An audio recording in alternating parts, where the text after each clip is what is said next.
Pour vivre ensemble cette fois la finale homme du championnat de Belgique de Kinball. Donc nous sommes ici à Timister. Nous avons vécu il y a un peu moins d'une heure maintenant la finale dame qui a été remportée par Obel.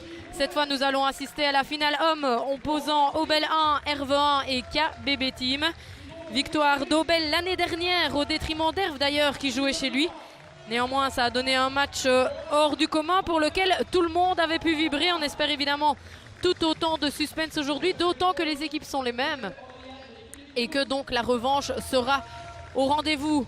On est pour le moment à la présentation des équipes. Donc comme vous pouvez le voir à l'image, Obel en vert, les gris Herve et les noirs KBB Team. La finale va commencer dans quelques instants. Et on espère évidemment beaucoup de suspense pour cette finale. Et pour cette finale homme, j'ai à nouveau à mes côtés Geoffrey Randars, directeur technique de la fédération. Je disais justement, Geoffrey, que cette finale, on l'espère, promet autant de suspense que l'année dernière. Oui, une finale qui s'est terminée en 7 périodes. Donc on espère vraiment avoir autant de suspense avec une équipe de KBB Team qui a remporté la Coupe de Belgique. Donc par rapport à l'autre année, ils sont vraiment outsiders de cette finale. Obel qui est champion de Belgique en titre. Et à mon avis, Herve qui aura à cœur de récupérer ce titre perdu l'année passée dans leurs installations. Donc ça promet une vraie belle rencontre.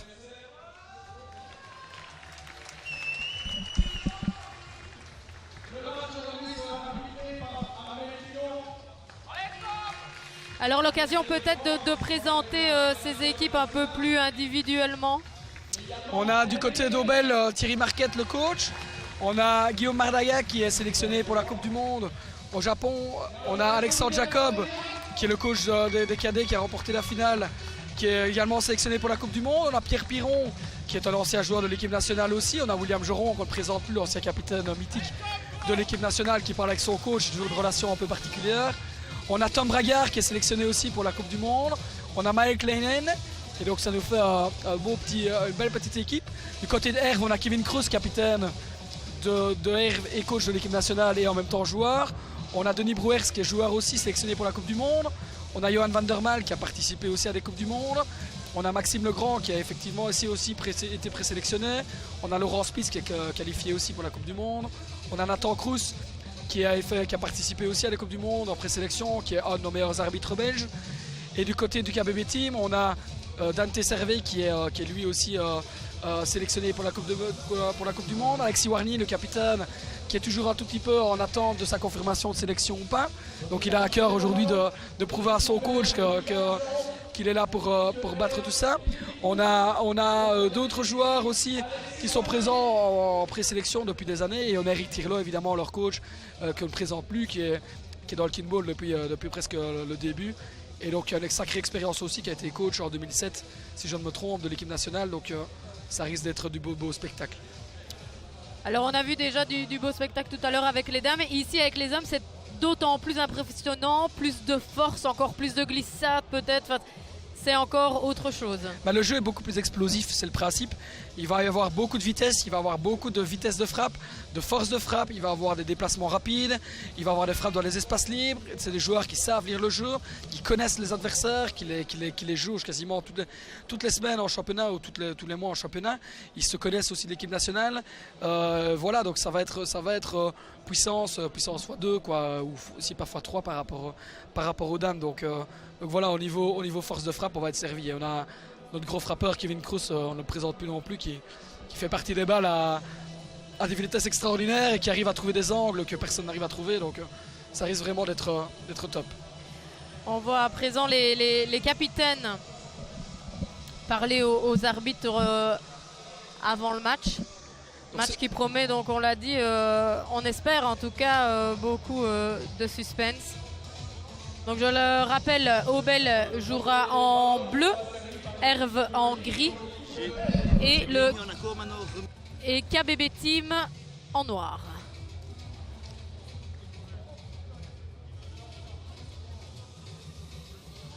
Et Belin présente bien.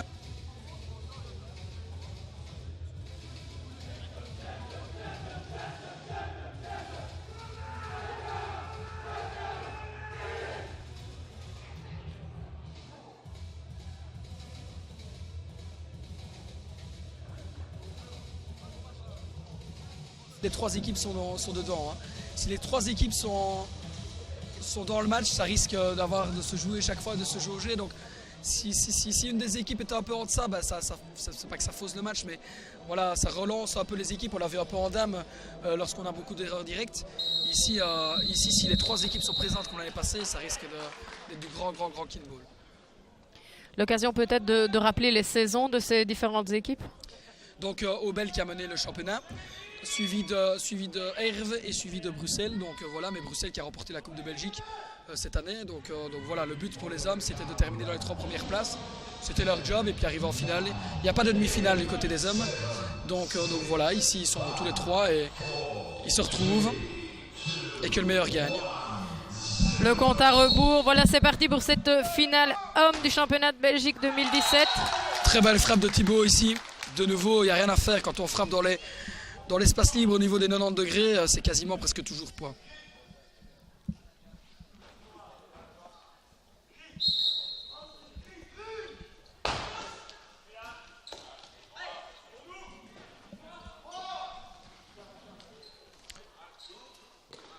Défensive illégale, tout à fait. Donc là, on voit effectivement que les joueurs de R viennent chercher le défenseur rapproché, donc Aurélien Valette, pour le déstabiliser. Il le touche et automatiquement, on estime qu'Aurélien Valette gêne l'attaque. Et donc, c'est une faute de défensive. Et par contre, on le voit par rapport aux dames tout à l'heure. Ici, on commence directement en force, beaucoup plus rapide. Oui, on voit qu'il impose directement la vitesse et le jeu. J'espère qu'ils arriveront à le tenir jusqu'à la fin, parce qu'il y a quand même pas mal d'intensité pour le moment. J'ai l'impression que les joueurs se sont jaugés déjà l'échauffement au niveau de leur frappe, parce qu'on voit que ça part déjà. Hein, donc, il n'y a pas de stress, il y a 20 sur 20, donc c'est un vrai terrain officiel. Ils savent qu'ils ont de l'espace, donc ils se calent dessus. Hein.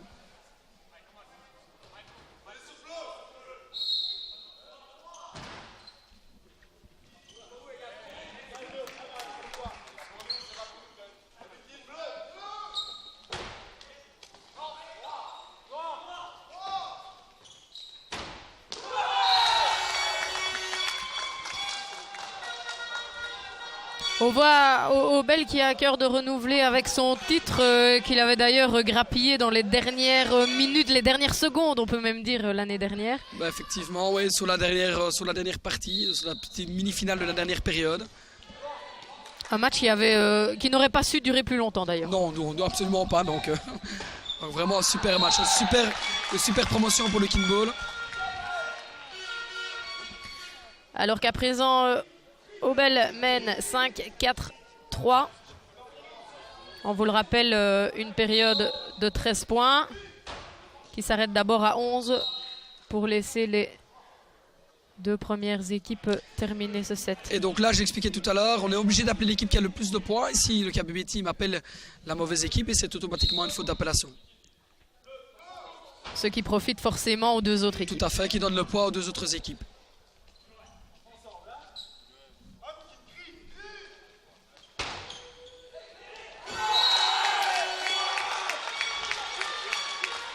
Alors, on en parlait tout à l'heure lorsqu'on a annoncé les équipes. On a pu entendre beaucoup de membres de la sélection nationale. Donc ils partiront pour Tokyo dans pas si longtemps. Va falloir quand même attendre encore un petit peu. Oui, mais ça se rapproche. Ça se rapproche, donc ça veut dire qu'au niveau des entraînements, la sélection est déterminée ici maintenant. Et au niveau de la charge d'entraînement, la saison va se finir aujourd'hui.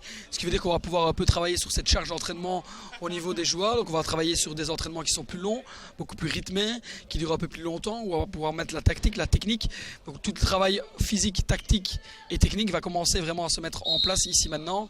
Et donc c'est vraiment une période très charnière. Donc les joueurs de kinball sélectionnés en tout cas ne finissent pas leur saison aujourd'hui. Ils ont encore pas mal de préparation au niveau de l'équipe nationale. L'occasion aussi peut-être de dire les équipes en forme pour cette Coupe du Monde. On parlait tout à l'heure du Canada, du Japon. Est-ce qu'il y a sur d'autres pays qu'on doit compter désormais? Ce qui est bien depuis 2 années ici maintenant, c'est qu'on va assister à une Coupe du Monde avec 12 équipes masculines et 12 équipes féminines. Pourquoi? Parce que la fédération, à notre instar, travaille aussi sur le développement. Et donc il y a des pays, surtout au niveau asiatique, qui commencent à se développer. Et donc la Coupe du Monde au Japon venait vraiment à poids pour eux. Ça évitait d'avoir un long déplacement, ça les encourage, ça leur permet de goûter un peu à cette compétition-là. Et donc forcément, on va avoir le Canada au niveau des hommes qui va vouloir récupérer forcément ce titre perdu. Le Japon qui aura envie, à leur niveau, les connaissants, de garder ce titre à domicile. On a la France qui est vice-championne d'Europe en 2015. Voilà, ce sont des nations qui montent, qui sont présentes. Et alors, des nations qu'on connaît moins, la Chine, etc., on commence tout doucement à les connaître. C'est des nations qui sont très explosives, doivent encore un peu travailler. Mais voilà, la surprise, elle peut venir de n'importe quelle équipe. Donc voilà, il ne va pas falloir trop réfléchir, il va falloir jouer notre jeu. La Belgique a les armes pour y arriver. Donc il ne faut pas venir avec trop de confiance, mais il ne faut pas non plus être sous-estimer l'adversaire, mais il ne faut pas non plus être pessimiste. Et donc, a priori, la Belgique devrait pouvoir défendre son statut d'outsider. Ce sera en tout cas l'objectif de cette Coupe du Monde. On revient un petit peu à cette finale. Aubel qui d'ailleurs est à 1 point de pouvoir accéder à cette mini-finale. On voit que les coachs sont très actifs, on ne le voit pas à l'écran, mais les consignes sont totalement et tout le temps données par nos coachs. Il y a toujours un repositionnement, donc les coachs sont vraiment là pour repositionner les joueurs.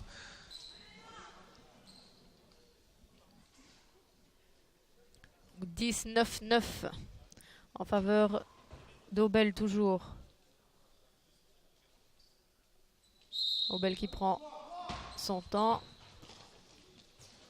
Très belle défense ici d'Alexis.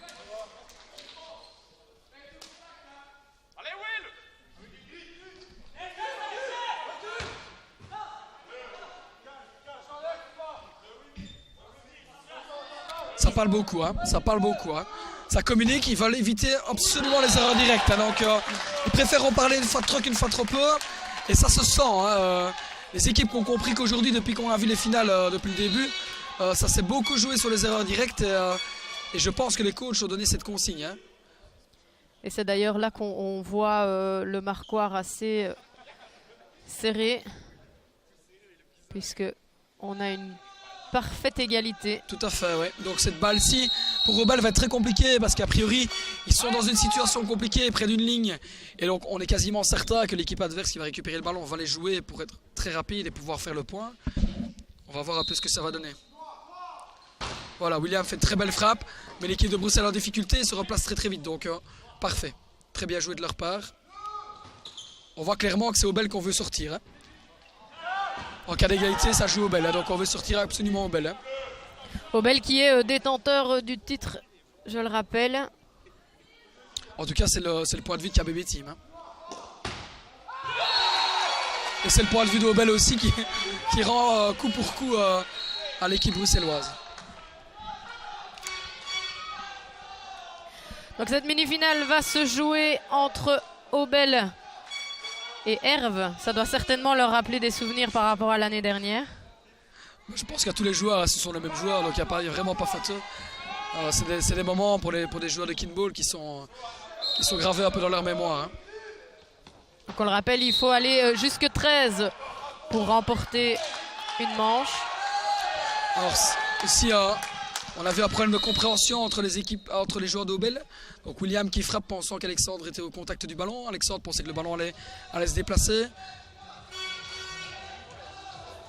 C'est là qu'on voit que le dialogue est très très important en Kinball. À partir du moment où on a un sport qui est collectif et en plus coopératif, la coopération et la communication est essentielle tant entre les joueurs qu'entre l'entraîneur et le capitaine qui est le relais de l'entraîneur sur le terrain.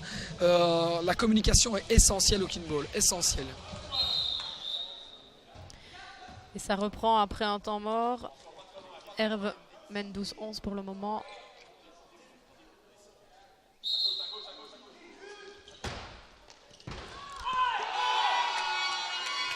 Très belle défense de Kevin, dommage. Bien joué de sa part, n'a pas réussi à récupérer le ballon suffisamment dans le terrain que pour permettre à son partenaire de récupérer celui-ci. L'occasion pour Obel de relancer complètement cette manche, 12-12. Et surtout que Herve est très très mal mis ici dans le coin comme ceci. Si Obel récupère le ballon vraiment au centre du terrain, ils vont pouvoir jouer dans l'espace libre qui se trouve en face. Donc là la difficulté ça va être de pouvoir envoyer le ballon sans faire d'erreur et pouvoir se replacer rapidement en défense.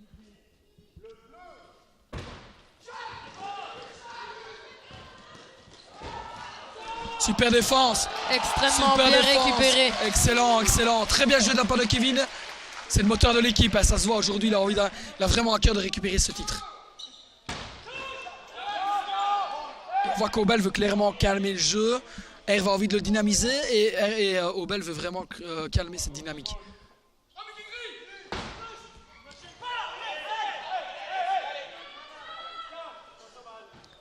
On voit Herve qui calme un peu le jeu.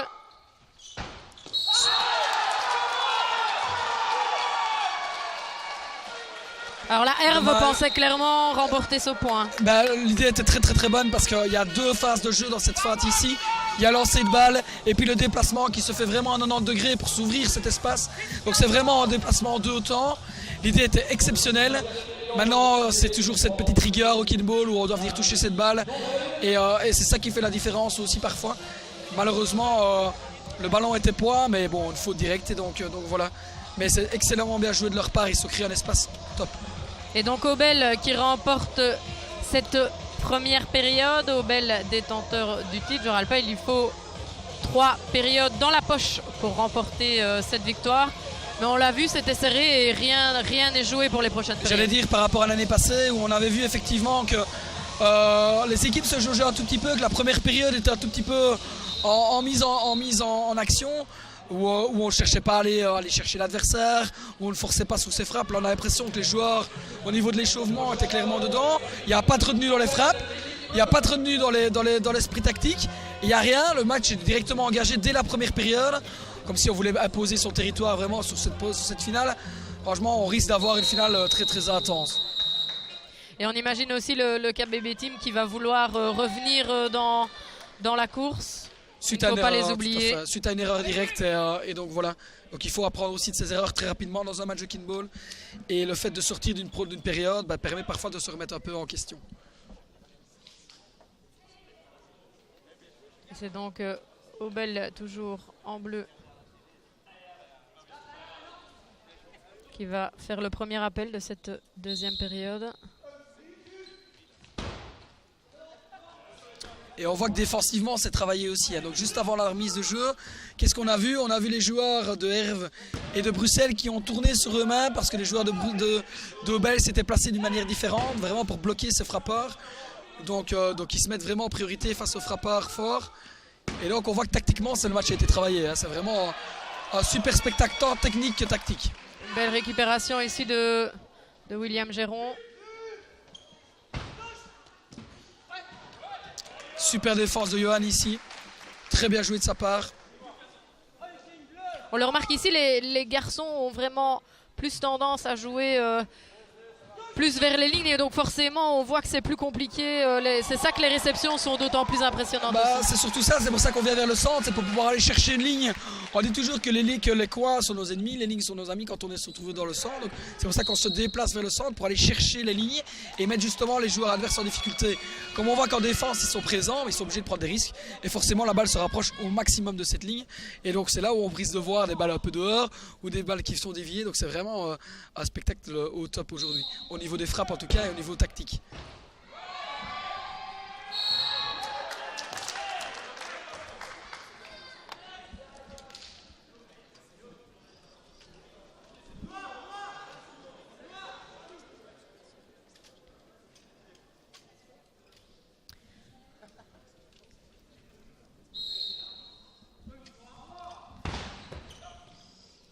Un 1-2 actuellement.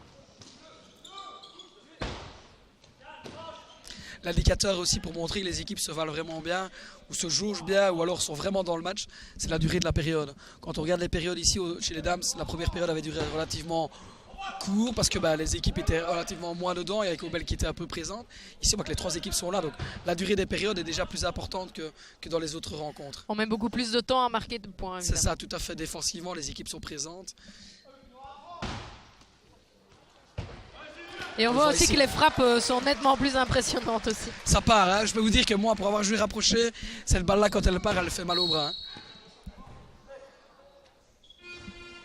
Oui, parce que la balle a beau être légère, elle peut faire mal. Le ballon, en fait, il est très encombrant et pour les meilleurs frappeurs, donc c'est 1 kg, les meilleurs frappeurs font partir le ballon à 160 km/h. Donc quand on voit un ballon d'1m22 arriver à 160 km/h, pour quelqu'un qui a 1m80 du ballon ou un peu plus proche, il faut être présent, quoi.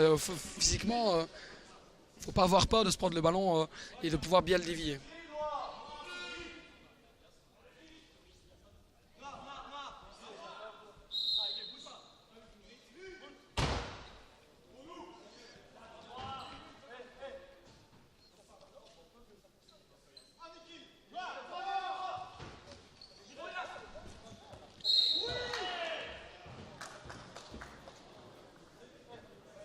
Donc ici on voit que Obel est un peu en retrait. Donc il profite du moment pour bien discuter et bien remettre les choses au point. Parce qu'ils savent de toute façon qu'ils ne seront pas appelés, enfin en tout cas à ce moment-là. Maintenant ils pourraient l'être. C'est pour ça qu'ils réagissent directement à se placer.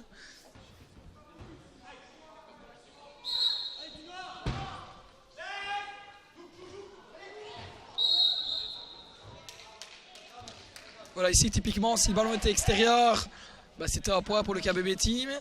Et donc Dante a bien écrit à son partenaire, mais Alexis était vraiment top du ballon, proche du ballon, compliqué pour lui de bouger sa main. Ce qui engendre automatiquement une balle extérieure. Ce qui permet aux 3 équipes d'être à parfaite égalité. 4-4-4.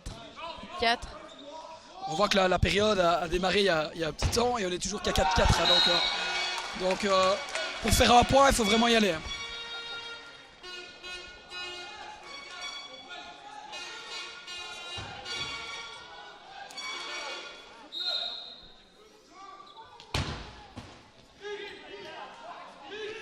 Alors on le voit aussi du côté de Herve, Kevin Cruz n'est plus sur le terrain, mais il est au bord et il office un peu comme coach du coup. Il est coach, capitaine de l'équipe, il va faire la même chose au niveau de l'équipe nationale.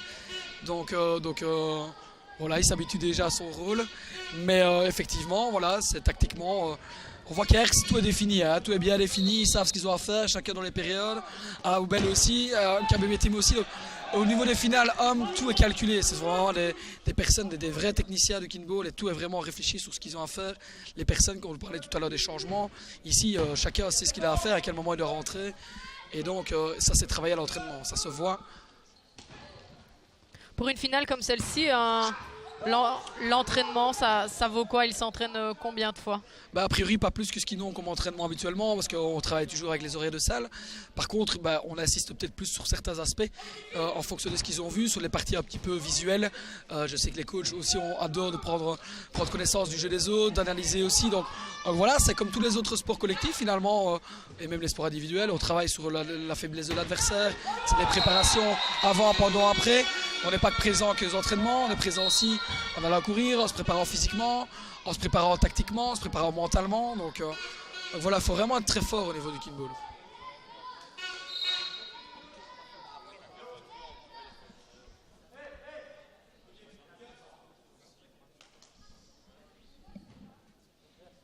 Ça fait plaisir de voir aussi le monde, on voit que le public c'est vrai, il est bien venu en nombre. Oui, tout à fait, c'est vraiment impressionnant, c'est top.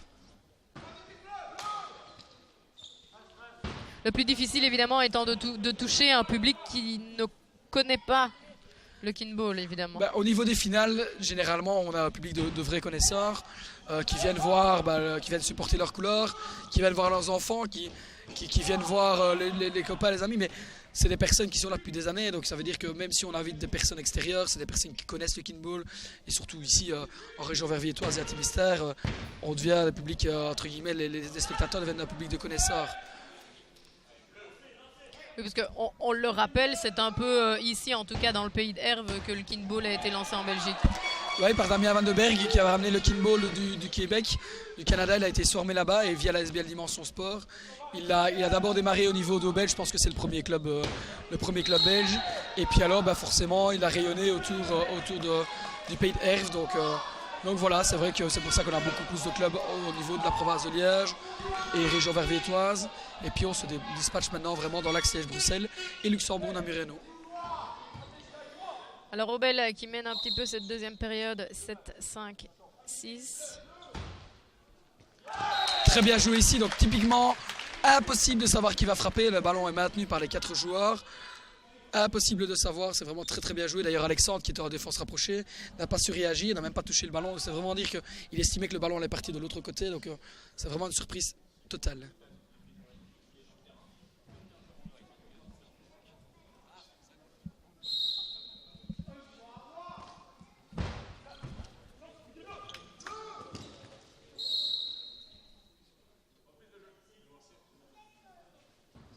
Donc ici on voit que l'arbitre pensait avoir vu une erreur, une faute, quand il s'est aperçu que voilà, effectivement son arbitre adjoint lui a signalé qu'il n'y avait rien, qu'il n'y avait pas de problème.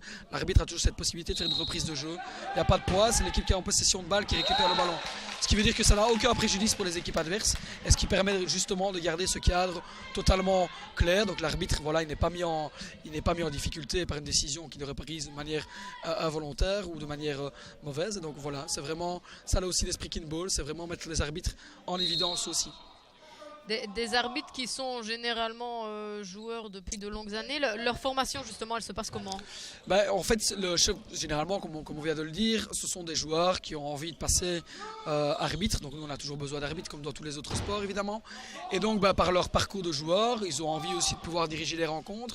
Et donc, ils doivent passer par des formations qui sont des formations niveau A, niveau 2, niveau 3. Les niveaux A peuvent être donnés par la fédération francophone.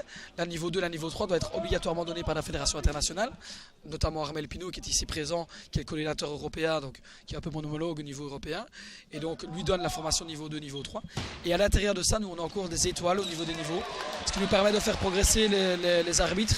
L'étoile 1, c'est les plus jeunes, et puis on monte chaque fois des étoiles et de catégories, ce qui nous permet de ne pas attendre forcément des formations niveau 2 pour pouvoir inclure des jeunes en progression. Donc le but c'est vraiment de former un maximum et de les faire progresser. On sent ici le spectacle qui commence à monter doucement dans cette finale homme opposant Obel, Herve et le KBB Team. Obel qui a remporté cette première période et qui est détenteur du titre actuellement. Titre que voudrait évidemment récupérer Herve.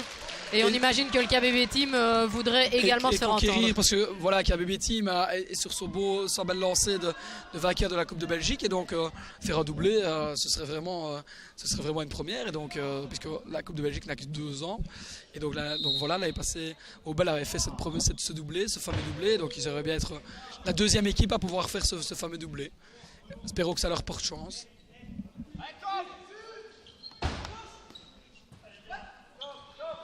Actuellement 7, 8, 9. Donc le contact ici effectivement. Donc là il y a une incompréhension et donc Nathan ne savait pas qui devait toucher à ce moment-là.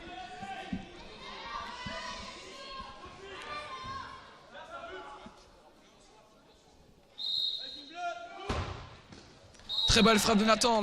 Reprise de balle, dommage. Donc ici Nathan avait à cœur de pouvoir un peu se rattraper au niveau de... C'est pas forcément lui qui a fait l'erreur, mais au moins récupérer ce point. Et donc, très belle frappe de sa part et un joueur a été gêné, donc reprise de balle.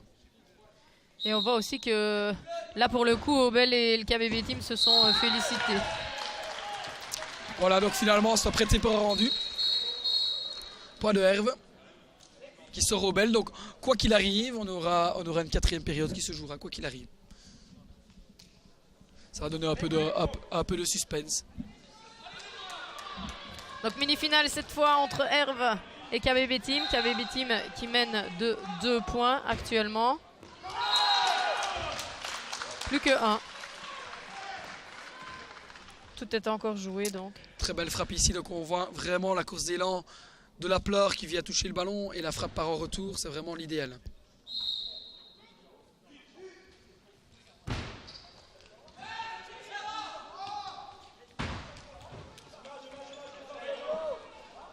KBB Team qui veut calmer le jeu.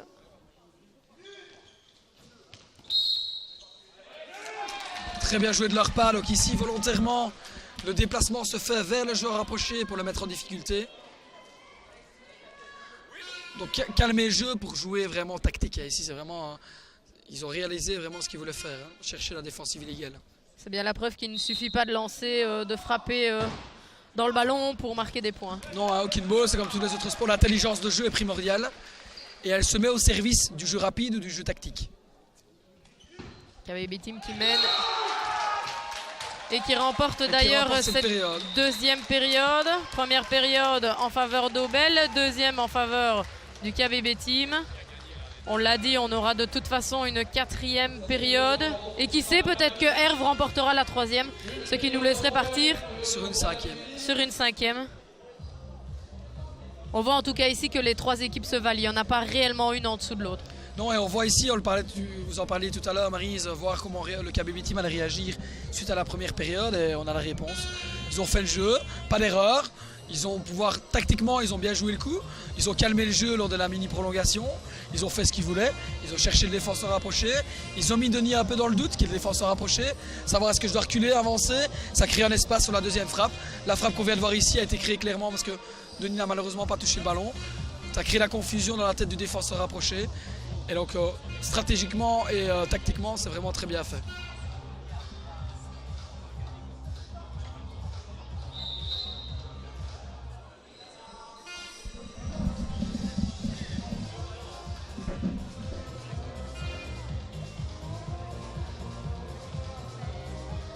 Dans quelques instants, on va donc vivre la troisième période de cette finale. On voit Aubel un peu dépité peut-être après cette deuxième période.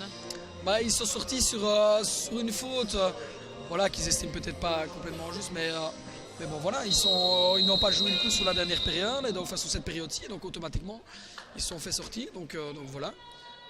Le travail doit redémarrer.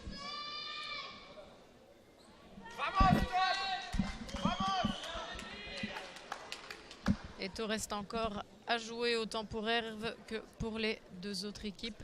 Maintenant ici c'est la deuxième période, hein, donc rien n'est fait, tout est encore possible. Il faut y rester dans son match, les joueurs doivent rester mentalement dans leur match. Herve doit rester aussi présent.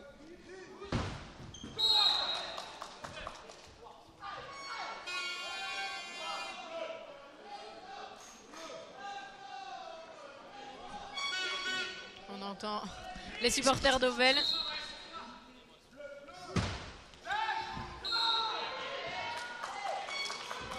Voilà, on parlait de la communication tout à l'heure. Kevin frappe, elle est limite extérieure, elle est dehors quoi qu'il arrive. Mais on voit que Tom ici Bragard crie bien à son capitaine alors qu'il est à l'autre bout, que le ballon est dehors. À la place de le toucher, ben, c'est un point pour soi. Donc toute la communication est réellement importante.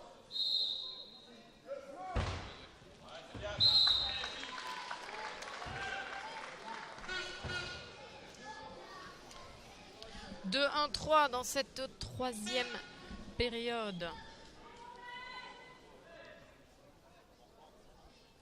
Donc on voit ici encore de nouveau les joueurs de Herve qui discutent.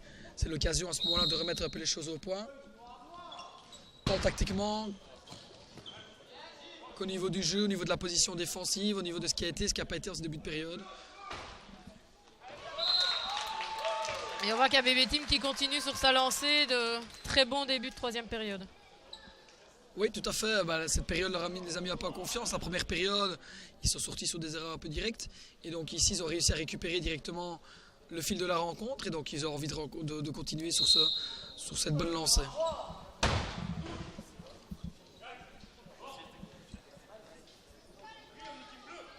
KVB Team en noir qui mène actuellement 2-2-4.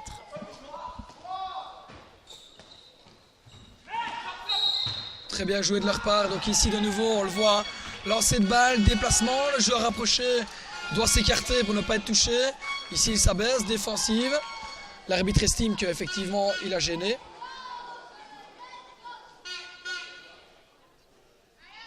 Et donc ici, le capitaine, c'est même pas le capitaine, mais c'est pas grave. Aurélia pose la question et Armel lui répond clairement sur ce qu'il a à faire aussi. C'est ça aussi la communication arbitre-joueur.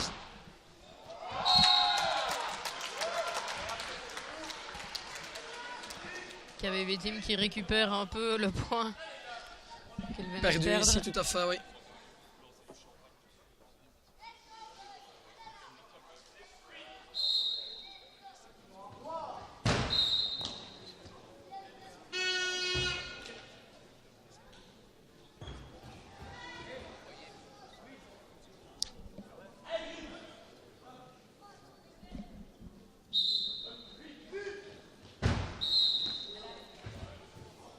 Offensive illégale noire. Donc là, on estime qu'effectivement, le joueur qui est en offensive gêne le défenseur qui est rapproché.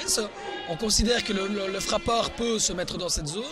Le joueur qui n'est pas frappeur doit absolument se mettre au ballon, ne pas sortir de son axe et ne pas gêner la défense. Donc là, on estime que le joueur à l'offensive gêne le défenseur et donc offensive illégale.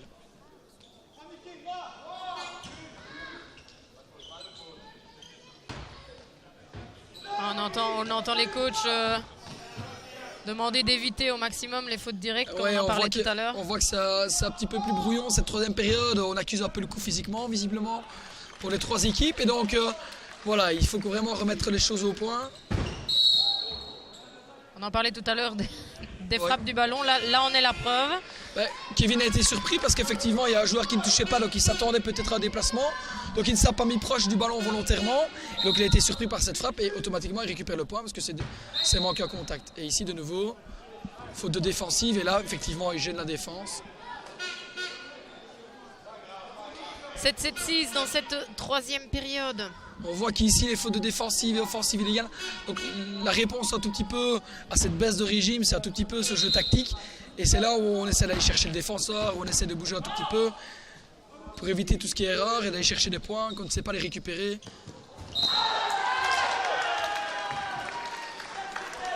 Mauvaise compréhension aussi, tout à fait. Manque de compréhension du côté d'Aubel. On le voit ici dans cette troisième période, le spectacle est un peu moins beau. Oui, il se jauge. Bon voilà, Aubel a une période, Kavetim a une période, Herf doit récupérer cette période. Et on voit que physiquement, c'est toujours la troisième période qui descend, qui décline un tout petit peu. Après, il faut le trouver son second souffle, pardon. Et donc, c'est généralement à partir de la quatrième ou la cinquième période qu'on retrouve ce second souffle et qu'on retrouve un tout petit peu cette force de frappe. Mais là, pour l'instant, on voit qu'il se jauge vraiment. Hein. On joue tactique, pas de faute, pas de stress. On voit que la maîtrise du ballon est moins présente. Et donc, la principale activité que les joueurs ont à faire à ce moment-là, c'est de rester zen, communiquer, pas d'erreur, frapper le ballon à l'intérieur du terrain.